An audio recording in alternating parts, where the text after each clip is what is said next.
നമസ്കാരം. ന്യൂസ് പ്രധാന വാർത്തകൾ. വാഹന പരിശോധനയ്ക്കിടെ തൃത്താല ഗ്രേഡ് എസ്ഐയെ കാറിടിച്ച് പരിക്കേൽപ്പിച്ചു. ഗുരുതരമായി പരിക്കേറ്റ എസ്ഐ ശശികുമാർ കുന്നംകുളത്തെ സ്വകാര്യ ആശുപത്രിയിൽ ചികിത്സയിൽ. സംഭവം കഴിഞ്ഞ രാത്രി പരുതൂർ മംഗലത്ത്. പ്രതി ഒളിവിൽ.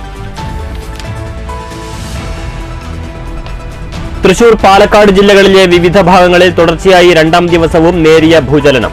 ഭൂമിക്കടിയിൽ നിന്ന് പ്രകമ്പനമുണ്ടായത് പുലർച്ചെ 3:55-ന്. ഏതാനും സെക്കൻഡുകൾ നീണ്ടുനിന്ന ചലനം തീവ്രത രേഖപ്പെടുത്താത്തത്. പ്രഭവ കേന്ദ്രം തൃശൂരിൽ നിന്ന് 18 കിലോമീറ്റർ വടക്കുമാറിയെന്ന് പ്രാഥമിക നിഗമനം. ആശങ്ക വേണ്ടെന്ന് റവന്യൂ മന്ത്രി കെ രാജൻ. തൃശൂരിൽ കെ മുരളീധരനോട് മാപ്പ് അപേക്ഷിച്ച് പുതിയ ഫ്ലക്സ് പ്രത്യക്ഷപ്പെട്ടത് DCC ഓഫീസിലേക്കുള്ള വഴിയോരത്ത്. ബോർഡ് തൃശൂരിലെ കോൺഗ്രസ് പ്രവർത്തകരുടെ പേരിൽ.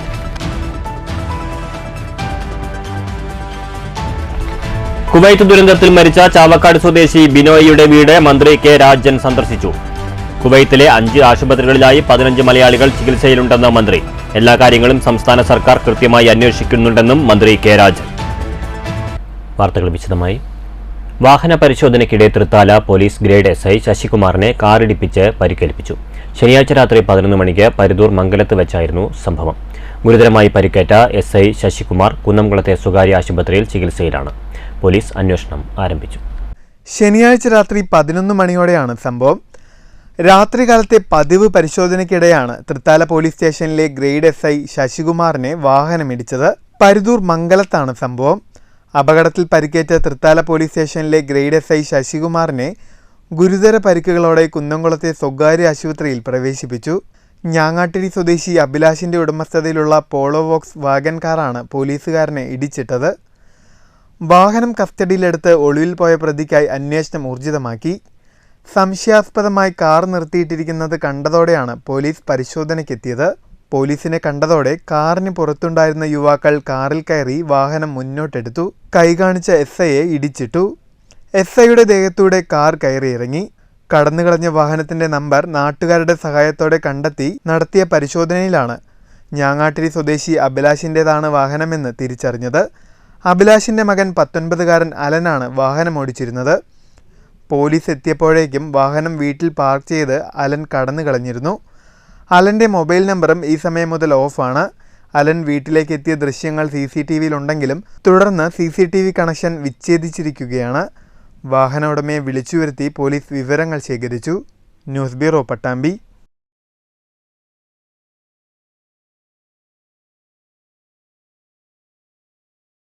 തൃശൂർ, പാലക്കാട് ജില്ലകളിലെ വിവിധ ഭാഗങ്ങളിൽ തുടർച്ചയായ രണ്ടാം ദിവസവും നേരിയ ഭൂചലനം അനുഭവപ്പെട്ടു. പുലർച്ചെ 3:55-നാണ് പ്രകമ്പനമുണ്ടായത്. ഏതാനും സെക്കൻഡുകൾ നീണ്ടുനിന്ന ഭൂചലനം തീവ്രത രേഖപ്പെടുത്താത്തതാണ്. തൃശൂർ ജില്ലയിലെ കുന്നംകുളം, വടക്കാഞ്ചേരി, എരുമപ്പെട്ടി, ദേശമംഗലം, വേലൂർ മേഖലകളിലും പാലക്കാട് ജില്ലയിലെ തൃത്താല മേഖലയിലുമാണ് പുലർച്ചെ 3:55-ന് പ്രകമ്പനം അനുഭവപ്പെട്ടത്. ഭൂമിക്കടിയിൽ നിന്ന് മുഴക്കവും വിറയലും അനുഭവപ്പെട്ടതായി നാട്ടുകാർ പറഞ്ഞു. അതേസമയം തീവ്രത രേഖപ്പെടുത്താത്ത ചലനമാണ് ഉണ്ടായതെന്നും ആശങ്കപ്പെടേണ്ട സാഹചര്യമില്ലെന്നും റവന്യൂ മന്ത്രി കെ രാജൻ പ്രതികരിച്ചു. ആശങ്കയുടെ പ്രശ്നമില്ല. പിന്നെ സ്വാഭാവികമായിട്ടും ഭൂമിയുടെ താഴെ കടുത്തൊരു മർദ്ദമുണ്ടായി രൂപപ്പെട്ടു വരുമ്പോഴാണ് ഈ ചലനങ്ങളിലേക്ക് കടക്കുന്നത്. അതാണ് അതിൻ്റെ ശാസ്ത്രീയ വശം. ശാസ്ത്രീയ വിശദാംശങ്ങൾ ഞാൻ പറയുന്നില്ല. അതാണ് അതിൻ്റെ ശാസ്ത്രീയ വശം. അപ്പോൾ ഭൂചലനവുമായി ബന്ധപ്പെട്ട് ജിയോളജിസ്റ്റുകളുമായി ബന്ധപ്പെട്ട് ഒരു ആശയവിനിമയം നടത്തിയപ്പോൾ വലിയ അപകടമില്ലാത്ത വിധത്തിൽ 3-ൽ താഴെ വരുന്ന വിധത്തിൽ ചെറിയ ചെറിയ ചലനങ്ങൾ ഉണ്ടായി പോകുന്നത് വലിയ മർദ്ദം ഒരുമിച്ച് വരാതിരിക്കാൻ ഏറ്റവും ഗുണകരമായിരിക്കും. തൃശൂരിൽ നിന്ന് 18 കിലോമീറ്റർ വടക്കുമാറിയാണ് ഭൂചലനത്തിന്റെ പ്രഭവകേന്ദ്രമെന്നാണ് നാഷണൽ സെന്റർ ഫോർ സിസ്മോളജിയുടെ പ്രാഥമിക നിഗമനം. വരും ദിവസങ്ങളിലും തുടർചലനങ്ങൾ പ്രതീക്ഷിക്കാമെന്നാണ് വിലയിരുത്തൽ. ഭൂചലനവുമായി ബന്ധപ്പെട്ട് ജാഗ്രതാ നടപടികൾ സ്വീകരിച്ചിട്ടുണ്ടെന്ന് തൃശൂർ ജില്ലാ ഭരണകൂടം അറിയിച്ചു. കഴിഞ്ഞ ദിവസം രാവിലെ 8:15-ന് അനുഭവപ്പെട്ട ഭൂചലനം 3.0 തീവ്രത രേഖപ്പെടുത്തിയിരുന്നു. STV news, Thrissur, Palakkad. 2 ദിവസങ്ങളിലായി തുടർച്ചയായി ഭൂചലനം ഉണ്ടാകുന്നതിൽ ആശങ്കയിലാണ് ദേശമംഗലം തലശ്ശേരി നിവാസികൾ. ദേശമംഗലം തലശ്ശേരിയിൽ സ്ഥിതി ചെയ്യുന്ന ഭൂചലന നിരീക്ഷണ കേന്ദ്രം പ്രവർത്തനക്ഷമമല്ലാതായിട്ട് 19 വർഷം പിന്നിട്ടിട്ടും അധികൃതർ മൗനത്തിലാണെന്നും പ്രദേശവാസികൾ പറയുന്നു. ശനിയാഴ്ച രാവിലെ 8:13-നും ഞായറാഴ്ച പുലർച്ചെ 3:56-നുമാണ് ഈ പ്രദേശത്ത് ഭൂചലനമുണ്ടായത്. ഇതിനെ തുടർന്ന് വീടുകളിലുള്ള പാത്രങ്ങൾ വീഴുന്ന ശബ്ദം കേട്ടതായും ദേശമംഗലം IT കോളേജിന് സമീപം താമസിക്കുന്ന ജാഫർ പറഞ്ഞു. പ്രദേശത്ത് കരിങ്കൽ ക്വാറികൾ പ്രവർത്തിക്കുന്നതിനാലാവാം ഇങ്ങനെ സംഭവിക്കുന്നതെന്നും പ്രദേശവാസികൾ ആരോപിക്കുന്നു. വർഷങ്ങളായി ദേശമംഗലം തലശ്ശേരിയിൽ സ്ഥിതി ചെയ്യുന്ന ഭൂചലന നിരീക്ഷണ കേന്ദ്രം നോക്കുകുത്തിയായിട്ട് 19 വർഷത്തോളമായി. ഇതുവരെ അധികൃതരുടെ ഭാഗത്തു നിന്നും നടപടി ഉണ്ടായില്ല. ഇത്തരത്തിലൊരു സംവിധാനം ഉണ്ടായിരുന്നെങ്കിൽ ജനങ്ങളിലുള്ള ആശങ്ക മാറിക്കിട്ടുമായിരുന്നുവെന്ന് ജാഫർ പറയുന്നു. നിരന്തരമായ ഭൂചലനങ്ങൾ ഉണ്ടായതിന്റെ പശ്ചാത്തലത്തിലാണ് 1998 തലശ്ശേരിയിൽ ഭൂചലന നിരീക്ഷണ കേന്ദ്രം സ്ഥാപിച്ചത്. തൃശൂർ നിർമ്മിതി കേന്ദ്ര 5 ലക്ഷം രൂപ ചിലവിട്ടാണ് കെട്ടിടം പണിതത്.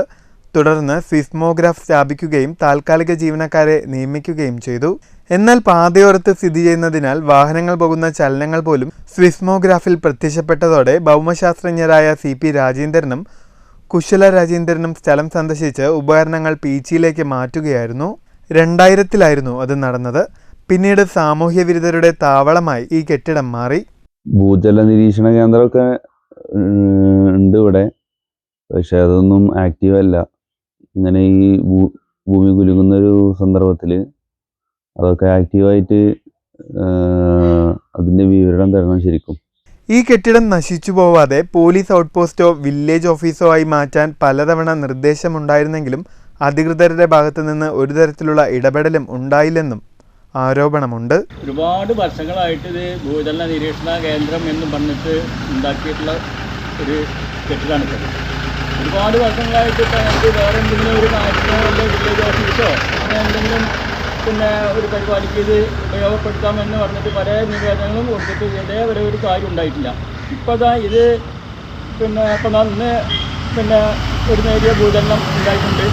അപ്പോൾ ഇതിലിപ്പോൾ ഈ ഹരിതകർമ്മസേനയുടെ വേസ്റ്റാണ് തോന്നുന്നുണ്ട്. ഇപ്പോൾ ഞാൻ വന്ന് നോക്കുമ്പോൾ കൊടുത്തിട്ടിട്ട് ഇതിലാകെ ഇപ്പം അടുത്ത വീട്ടുകാരൻ പറയുന്നത്, അടുത്ത വീട്ടുകാരനല്ല, എൻ്റെ തൊട്ടപ്പുറത്ത് തന്നെയാണ്. അടുത്ത വീട്ടുകാരൻ പറയുന്നത് നായകളെ കൊണ്ടും പന്നികളെ കൊണ്ടും ഭയങ്കര ശല്യമാണ്. അത് നമ്മളൊക്കെ നോക്കിയാൽ തന്നെ അറിയാം. News bureau, Cheruthuruthy.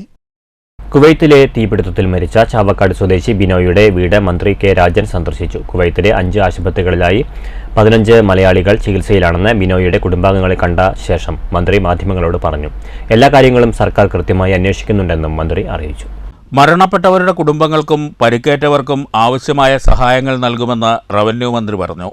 ധനസഹായങ്ങൾ വൈകാതെ ആശ്രിതർക്ക് നൽകും. ബിനോയുടെ കുടുംബത്തിന് ലൈഫ് മിഷൻ വഴി വീട് വയ്ക്കാനുള്ള നടപടികൾ ഉടൻ സ്വീകരിക്കുമെന്നും മന്ത്രി അറിയിച്ചു. ഇവരുടെ പേര് ലൈഫിൻ്റെ ലിസ്റ്റിൽ ഇതിനകം തന്നെ ചാവക്കാട് മുനിസിപ്പാലിറ്റി ഉൾപ്പെടുത്തിയിട്ടുള്ള ഒരു വീടാണ്. പക്ഷേ ഭൂരഹിതരും ഭവനരഹിതരുമായ ആളുകളുടെ ലിസ്റ്റിലാണ് ആദ്യം പെട്ടിരുന്നത്. അവർ പിന്നീട് ഭൂമി മേടിക്കാനുള്ള നടപടിക്രമങ്ങളിലേക്ക് കടന്നപ്പോൾ അതിൻ്റെ ഡോക്യുമെൻറ്റേഷൻ നടപടികൾ തീരാനുള്ള സാധ്യത കൂടി കണക്കിലെടുക്കുകയാണ് ചെയ്തത്. ഇപ്പോൾ ചെയർപേഴ്സണും MLAയുമായിട്ട് സംസാരിച്ചു. ഈ വരുന്ന 20-ാം തീയതി ചാവക്കാട് മുനിസിപ്പാലിറ്റിയുടെ പ്രത്യേക യോഗം തന്നെ ചേർന്ന് പ്രത്യേക പരിഗണന നൽകുന്ന വിഭാഗത്തിൽപ്പെട്ടവരാണ് ഇവർ എന്നുള്ളതുകൊണ്ട് ഈ അജണ്ട മാത്രം ചർച്ച ചെയ്യുന്നതിന് വേണ്ടി സ്പെഷ്യൽ യോഗം വിളിക്കാൻ വേണ്ടി തീരുമാനിച്ചിട്ടുണ്ട്. ആരോഗ്യമന്ത്രിക്ക് കുവൈറ്റ് യാത്ര നിഷേധിച്ച സംഭവത്തിൽ ഫെഡറൽ സ്റ്റേറ്റിൽ ഇത്തരം നടപടികൾ ഭൂഷണമാണോ എന്ന് പരിശോധിക്കണമെന്നും മന്ത്രി കൂട്ടിച്ചേർത്തു. News bureau, Thrissur. തൃശൂരിൽ കെ മുരളീധരനോട് മാപ്പ് ചോദിച്ച് ഫ്ലക്സ് ബോർഡ്. DCC ഓഫീസിലേക്കുള്ള വഴിയിലാണ് കെ മുരളീധരനെ അനുകൂലിച്ച് ഫ്ലക്സ് ബോർഡ് പ്രത്യക്ഷപ്പെട്ടത്. തൃശൂരിൽ കെ മുരളീധരനെ അനുകൂലിച്ചാണ് വീണ്ടും ഫ്ലക്സ് ബോർഡുകൾ പ്രത്യക്ഷപ്പെട്ടത്. DCC ഓഫീസിലേക്കുള്ള വഴിയിലാണ് ഞായറാഴ്ച രാവിലെ ഫ്ലക്സ് ബോർഡ് പ്രത്യക്ഷപ്പെട്ടത്. കെ മുരളീധരനോട് മാപ്പപേക്ഷിച്ചാണ് ഫ്ലക്സ്. വർഗീയതയ്ക്കെതിരെയുള്ള പോരാട്ടത്തിൽ ചതിയുടെ പത്മവ്യൂഹത്തിൽപ്പെട്ട് യുദ്ധഭൂമിയിൽ പിടഞ്ഞു വീണ മുരളീധരനോട് മാപ്പപേക്ഷിക്കുന്നു. നയിക്കാൻ നിങ്ങളില്ലെങ്കിൽ ഞങ്ങളും ഇല്ല എന്നും ഫ്ലക്സിൽ എഴുതി ചേർത്തിട്ടുണ്ട്. തൃശൂരിൽ പുതിയ DCC പ്രസിഡന്റ് ചുമതല ഏൽക്കാനൊരുങ്ങുന്നതിനിടെയാണ് പുതിയ ഫ്ലക്സ് ബോർഡ് പ്രത്യക്ഷപ്പെട്ടത്. News bureau, Thrissur. Mullurkara range സ്വദേശ ജംഇയ്യത്തുൽ മുഅല്ലിമീൻ പ്രഥമ സാരഥികളെ തിരഞ്ഞെടുത്തു. മുള്ളൂർക്കര റേഞ്ച് സ്വദേശി സംഗമം CA സുലൈമാൻ മുസ്ലിയാർ ഉദ്ഘാടനം ചെയ്തു. സമസ്ത കേരള ജംഇയ്യത്തുൽ മുഅല്ലിമീൻ സെൻട്രൽ കൗൺസിലിന്റെ ആഹ്വാനപ്രകാരം മുഴുവൻ റേഞ്ചുകളിലും സ്വദേശ റേഞ്ച് ജംഇയ്യത്തുൽ മുഅല്ലിമീൻ രൂപീകരിക്കുന്നതിന്റെ ഭാഗമായാണ് മുള്ളൂർക്കര റേഞ്ച് സ്വദേശി സംഗമം സംഘടിപ്പിച്ചത്. മറ്റു റേഞ്ചുകളിൽ ജോലി ചെയ്യുകയും മുള്ളൂർക്കര റേഞ്ച് പരിധിയിൽ സ്ഥിരതാമസക്കാരുമായ മദ്രസ അധ്യാപകരുടെ കൂട്ടായ്മയാണ് സ്വദേശി റേഞ്ച് ജംഇയ്യത്തുൽ മുഅല്ലിമീൻ.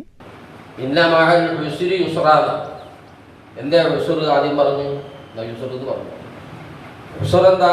ഉസർ ആദ്യം ഉണ്ടാകുക ബുദ്ധിമുട്ട്. ആ ഉസർ തരണം ചെയ്യുമ്പോൾ ഉസർ ഉണ്ടാവും.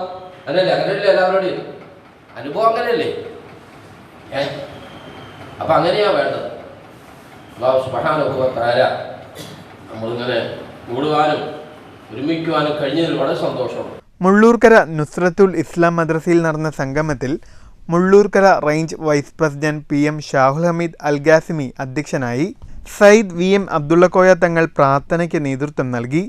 സ്വദേശികളായ Erumapetty range president EM Muhammad Shareef Faizy, general secretary MV Muhammad Musthafa Darimi, Chelakkara range general secretary PS Khamaruddeen Moulavi, SKSF Vadakkanchery മേഖല working secretary PY Muhammad Ashraf Yamani തുടങ്ങിയവർ സംസാരിച്ചു. മുള്ളൂർക്കര റേഞ്ച് സ്വദേശ ജംഇയ്യത്തുൽ മുഅല്ലിമീൻ കമ്മിറ്റി രൂപീകരിക്കുകയും യോഗത്തിൽ പ്രഥമ സാരഥികളായി സയ്യിദ് VM അബ്ദുള്ളക്കോയ തങ്ങൾ അഷ്റഫിയെ ചെയർമാനായും EM മുഹമ്മദ് ഷരീഫ് ഫൈസി, MM സിദ്ദിഖ് മുസ്ലിയാർ എന്നിവരെ വൈസ് ചെയർമാൻമാരായും KA ഹംസക്കുട്ടി മൗലവിയെ ജനറൽ കൺവീനറായും MV മുഹമ്മദ് മുസ്തഫ ദാരിമി, PS ഖമറുദ്ദീൻ മൗലവി എന്നിവരെ ജോയിന്റ് കൺവീനർമാരായും PY സുലൈമാൻ അഷ്റഫിയെ ട്രഷററായും യോഗം തിരഞ്ഞെടുത്തു. Mullurkara range general secretary BAM Ajmal Baghavi സ്വാഗതം പറഞ്ഞ പരിപാടിയിൽ സ്വദേശ range Jamiyyathul Muallimeen general convener KA Hamsakutty Moulavi നന്ദി അറിയിച്ചു. News bureau Cheruthuruthy. കുളപ്പുള്ളിയിൽ നടന്ന ഒറ്റപ്പാലം ശ്രീകൃഷ്ണപുരം ബ്ലോക്ക് തല കുടുംബശ്രീ അരങ്ങ് ഓക്സിലറി സർഗോത്സവത്തിന്റെ സമാപന സമ്മേളനവും സമ്മാനദാനവും ഷൊർണൂർ നഗരസഭാ കൗൺസിൽ ഹാളിൽ നടന്നു. നഗരസഭാ ചെയർമാൻ MK ജയപ്രകാശ് ഉദ്ഘാടനം ചെയ്തു. നമുക്ക് പരിമിതമായിട്ടുള്ള സൗകര്യങ്ങളാണ് ഉണ്ടാക്കാൻ സാധിച്ചത്. സ്കൂളുകൾ ലഭ്യമല്ലാത്തൊരു സാഹചര്യം വന്നപ്പോഴാണ് നമ്മൾ KMIC ഓഡിറ്റോറിയം തയ്യാറായി. പൊതുവിൽ നമ്മുടെ കുടുംബശ്രീ പ്രസ്ഥാനം 25 വർഷം പൂർത്തിയാക്കിയതിനു ശേഷം കേരളത്തിലുണ്ടാക്കിയിട്ടുള്ള അഭിമാനകരമായിട്ടുള്ള നേട്ടങ്ങൾ, അത് സ്ത്രീകളുടെ സ്വയംപര്യാപ്തത, അവരുടെ സമ്പാദ്യങ്ങൾ വർദ്ധിപ്പിക്കാനുള്ള മനോഭാവം, സ്ത്രീകൾക്ക് പൊതുവായിട്ട് ഉയർന്നു വേണ്ട കരുത്ത് എല്ലാം നേടിയെടുക്കാൻ കുടുംബശ്രീ കൂടെയാണ് സാധിച്ചത്. ഇക്കഴിഞ്ഞ മെയ് 22, 23 തീയതികളിൽ കുളപ്പുള്ളി KMIC ഓഡിറ്റോറിയത്തിലാണ് ഷൊർണൂർ നഗരസഭാ കുടുംബശ്രീ CDSന്റെ ആതിഥേയത്വത്തിൽ ഒറ്റപ്പാലം ശ്രീകൃഷ്ണപുരം ബ്ലോക്ക് തല അരങ്ങ് സർഗോത്സവം സംഘടിപ്പിച്ചത്. ശനിയാഴ്ച നടന്ന സമാപന സമ്മേളനത്തിൽ വിജയികൾക്കുള്ള സമ്മാനങ്ങൾ വിതരണം ചെയ്തു. അനങ്ങനടി CDS ആണ് ഓവറോൾ ചാമ്പ്യന്മാർ. ഷൊർണൂർ 2ാം സ്ഥാനവും കാരാക്കുറിശി 3ാം സ്ഥാനവും നേടി. നെല്ലായ ഗ്രാമപഞ്ചായത്ത് പ്രസിഡന്റ് അജേഷ് അധ്യക്ഷത വഹിച്ചു. നഗരസഭാ ഡെപ്യൂട്ടി ചെയർപേഴ്സൺ സിന്ധു സ്വാഗതം പറഞ്ഞു. സ്റ്റാൻഡിംഗ് കമ്മിറ്റി ചെയർമാൻമാരായ SG മുകുന്ദൻ, ജിഷ, ഫാത്തിമത്ത് ഫർസാന, നഗരസഭാ secretary Rajesh, member secretary Lisha George, Ottapalam block coordinator Preethi, നഗരസഭാ കൗൺസിലർമാർ, CDS ഭാരവാഹികൾ തുടങ്ങിയവർ പങ്കെടുത്തു. News centre, Shoranur. തേക്കിൻതടിയിൽ പ്രധാനമന്ത്രിയുടെ പൂർണ്ണകായ പ്രതിമ തീർത്ത് രവീന്ദ്രൻ ശില്പശാല. BJP തൃശൂർ ജില്ലാ കമ്മിറ്റി ഓഫീസിൽ സ്ഥാപിക്കാനാണ് കൊടുങ്ങല്ലൂർ സ്വദേശിയായ രവീന്ദ്രൻ 6.5 അടി ഉയരവും 6 ഇഞ്ച് കനവുമുള്ള ശില്പം ഒരുക്കിയിട്ടുള്ളത്. 50 ദിവസം നീണ്ട പരിശ്രമത്തിലൂടെയാണ് രവീന്ദ്രനും സഹായി സിയാദും ചേർന്ന് നരേന്ദ്രമോദിയുടെ ശില്പം നിർമ്മിച്ചത്. ശ്രീനാരായണപുരം ശംഖു ബസാറിലുള്ള രവീന്ദ്രൻ്റെ വീടിനോട് ചേർന്ന പണിശാലയിലാണ് ശില്പം പൂർത്തിയാക്കിയത്. 3 ലക്ഷത്തോളം രൂപ ശില്പത്തിൻ്റെ നിർമ്മാണത്തിന് ചിലവായതായി രവീന്ദ്രൻ പറഞ്ഞു. ഇത് ഫുള്ള് തേക്കിലാണ് ചെയ്തിട്ടുള്ളത്. 6.5 അടി ഹൈറ്റാണ് നമുക്ക് വന്നിട്ടുള്ളത്. 6 ഇഞ്ച് കനത്തിലാണ് നമ്മൾ ചെയ്തത്. ഇതിപ്പോൾ ഒരു മാസം 2 ആഴ്ച വന്നതിൻ്റെ പണി തീർക്കാൻ വേണ്ടിയിട്ട് തൃശ്ശൂർ ജില്ലാ പ്രസിഡന്റ് പറഞ്ഞിട്ടാണ് നമ്മളിത് തയ്യാറാക്കിയിട്ടുള്ളത്. അവിടെ തൃശ്ശൂർ ജില്ലാ കാര്യാലയത്തിലേക്ക് വേണ്ടിയിട്ടാണ് ഈ മോദിജി ശില്പം നമ്മൾ നിർമ്മിച്ചിട്ടുള്ളത്. ഇത് തേക്കിലാണ് നിർമ്മിച്ചിട്ടുള്ളത്. ഞാനും എൻ്റെ സഹായി സിയാദ് എന്ന് പറഞ്ഞ ഒരു കക്ഷി ഒരാളും കൂടിയുണ്ട്. ഞങ്ങൾ 2 പേരും കൂടിയാണ് ഈ ഒരു മാസം തോളമായി ഇപ്പോൾ നിർമ്മാണം നടന്നുകൊണ്ടിരിക്കുന്നത്. ഭാരതാംബ ഉൾപ്പെടെയുള്ള നിരവധി ശില്പങ്ങൾ നിർമ്മിച്ച് ശ്രദ്ധേയനാവുന്ന രവീന്ദ്രൻ പ്രശസ്ത ശില്പി ഡാവിഞ്ചി സുരേഷിൻ്റെ സഹോദരനാണ്. News bureau, Thrissur. മാനവരക്ഷാ സംഘം സെൻട്രൽ കമ്മിറ്റിയുടെ നേതൃത്വത്തിൽ ദേശമംഗലത്ത് സംഘടനയുടെ സിൽവർ ജൂബിലി ആഘോഷം നടന്നു. ഗ്രാമീണ വായനശാല ഹാളിൽ സംഘടിപ്പിച്ച പരിപാടി Vadakkanchery block panchayat president K V Nafeesa ഉദ്ഘാടനം ചെയ്തു. SSLC, +2, VHSC പരീക്ഷകളിലെ മികച്ച വിജയം നേടിയ കുട്ടികളെ ചടങ്ങിൽ ആദരിച്ചു. പഠനോപകരണ വിതരണവും നടന്നു. എല്ലാം നമുക്ക് സാധിച്ചുകൊണ്ടിരുന്ന കാലഘട്ടമാണ് ഞാൻ പറഞ്ഞു വന്നത്.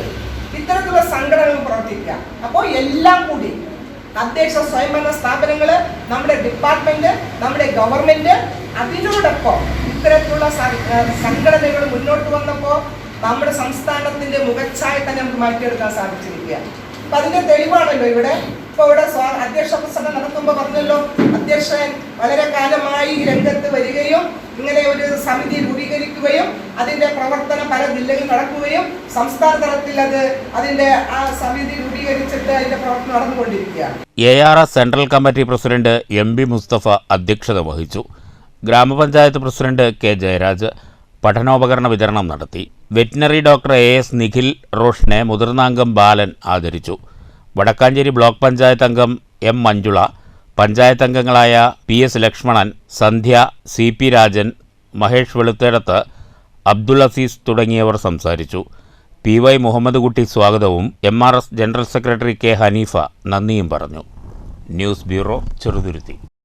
മ്യൂസിക് കം കലാകൂട്ടായ്മയും തനിമ കലാസാഹിത്യവേദി പട്ടാമ്പി ചാപ്റ്ററും സംയുക്തമായി പെരുന്നാൾ ദിനത്തിൽ ഈദ് ഇശൽ സന്ധ്യ 2024 സംഘടിപ്പിക്കും. വടനംകുറിശി MTS കൺവെൻഷൻ സെന്ററിൽ വൈകിട്ട് 6 മുതൽ പരിപാടി ആരംഭിക്കുമെന്ന് സംഘാടകർ വാർത്താസമ്മേളനത്തിൽ അറിയിച്ചു. മ്യൂസിക് റൂമും കലാകൂട്ടായ്മയും തനിമ കലാസാഹിത്യവേദി പട്ടാമ്പി ചാപ്റ്ററും സംയുക്തമായാണ് 5ാമത് ഈദ് ഇശൽ സന്ധ്യ 2024 സംഘടിപ്പിക്കുക. ബലിപ്പെരുന്നാൾ ദിനമായ ജൂൺ 17 തിങ്കളാഴ്ച വൈകിട്ട് 6 മണി മുതൽ 10 മണി വരെ വാരണാസി വില്ലേജിന് സമീപമുള്ള MTS കൺവെൻഷൻ പാലസിലാണ് പരിപാടി സംഘടിപ്പിച്ചിരിക്കുന്നത്. നാട്ടിലെ കലാകാരന്മാരെ പ്രോത്സാഹിപ്പിക്കുന്നതിനും കലയിലൂടെ നന്മകൾ തിരിച്ചു കൊണ്ടുവരുവാനുമാണ് തനിമ ശ്രമിക്കുന്നത്. മുൻകാലങ്ങളിൽ കലയിലൂടെ കൃഷിക്കാർക്കും ലക്ഷദ്വീപിനുമൊക്കെ ഐക്യദാർഢ്യം പ്രഖ്യാപിച്ച നിരവധി പ്രവർത്തനങ്ങൾ തനിമ നടത്തിയിട്ടുണ്ട്. ഓങ്ങല്ലൂർ ഗ്രാൻഡ് ഇവന്റ് സെൻറ്ററിൽ ഇശൽ സന്ധ്യ നടത്താനാണ് സംഘാടക സമിതി ആദ്യം തീരുമാനിച്ചത്. എന്നാൽ സ്ഥലപരിമിതി മൂലം വാരണാസിയിലേക്ക് മാറ്റിയിട്ടുണ്ടെന്നും ചടങ്ങിൽ വിവിധ രംഗത്ത് ശ്രദ്ധേയരായവരെ ആദരിക്കുമെന്നും സംഘാടകർ വാർത്താസമ്മേളനത്തിൽ അറിയിച്ചു. തനിമ കലാസാഹിത്യവേദി പട്ടാമ്പി ചാപ്റ്ററുമായി സംയുക്തമായി ചേർന്നുകൊണ്ട് ഈ വരുന്ന തിങ്കളാഴ്ച ബലിപെരുന്നാൾ ദിനത്തിൽ വാരണാസി MTS ഓഡിറ്റോറിയത്തിൽ വെച്ച് നടത്തുന്ന ഒരു പ്രോഗ്രാമിനെ കുറിച്ചുള്ള ഒരു പ്രസ് മീറ്റാണ് ഇപ്പോൾ സംഘടിപ്പിച്ചിരിക്കുന്നത്. അന്നേ ദിവസം വൈകുന്നേരം 7 മണി മുതൽ ഏകദേശം ഒരു 10 മണി വരെ നടത്തുന്ന മാപ്പിള കലാപാട്ടുകൾ, അത് ഷഹജ തുടങ്ങി ഒട്ടേറെ മാപ്പിളപ്പാട്ട് കലാമേഖലയിൽ പ്രഗത്ഭരായവർ പരിപാടി അവതരിപ്പിക്കുന്നു. പ്രശസ്ത മാപ്പിളപ്പാട്ട് ഗായകരായ ഷമീർ കൊടുങ്ങല്ലൂർ, ഷഹജ, യൂസഫ് കാരക്കാട് എന്നിവർ ഇശൽ സന്ധ്യയിൽ പങ്കെടുക്കും. വാർത്താസമ്മേളനത്തിൽ സംഘാടകരായ TKM ഹംസ, VP ബാവ, V ജാഫർ, ഷാജി കാരക്കാട്, ഇബ്രാഹിം കാരക്കാട് എന്നിവർ പങ്കെടുത്തു. News bureau Pattambi. പ്രധാന വാർത്തകൾ വീണ്ടും. വാഹന പരിശോധനയ്ക്കിടെ തൃത്താല ഗ്രേഡ് SIയെ കാറിടിച്ച് പരിക്കേൽപ്പിച്ചു. ഗുരുതരമായി പരിക്കേറ്റ SI ശശികുമാർ കുന്നംകുളത്തെ സ്വകാര്യ ആശുപത്രിയിൽ ചികിത്സയിൽ. സംഭവം കഴിഞ്ഞ രാത്രി പരുതൂർ മംഗലത്ത്. പ്രതി ഒളിവിൽ. തൃശൂർ, പാലക്കാട് ജില്ലകളിലെ വിവിധ ഭാഗങ്ങളിൽ തുടർച്ചയായി 2ാം ദിവസവും നേരിയ ഭൂചലനം. ഭൂമിക്കടിയിൽ നിന്ന് പ്രകമ്പനമുണ്ടായത് പുലർച്ചെ 3:55. ഏതാനും സെക്കൻഡുകൾ നീണ്ടുനിന്ന ചലനം തീവ്രത രേഖപ്പെടുത്താത്തത്. പ്രഭവ കേന്ദ്രം തൃശൂരിൽ നിന്ന് 18 കിലോമീറ്റർ വടക്കുമാറിയെന്ന് പ്രാഥമിക നിഗമനം. ആശങ്ക വേണ്ടെന്ന് റവന്യൂ മന്ത്രി K രാജൻ. തൃശൂരിൽ K മുരളീധരനോട് മാപ്പ് അപേക്ഷിച്ച് പുതിയ ഫ്ലക്സ് പ്രത്യക്ഷപ്പെട്ടത് DCC ഓഫീസിലേക്കുള്ള വഴിയോരത്ത്. ബോർഡ് തൃശൂരിലെ കോൺഗ്രസ് പ്രവർത്തകരുടെ പേരിൽ.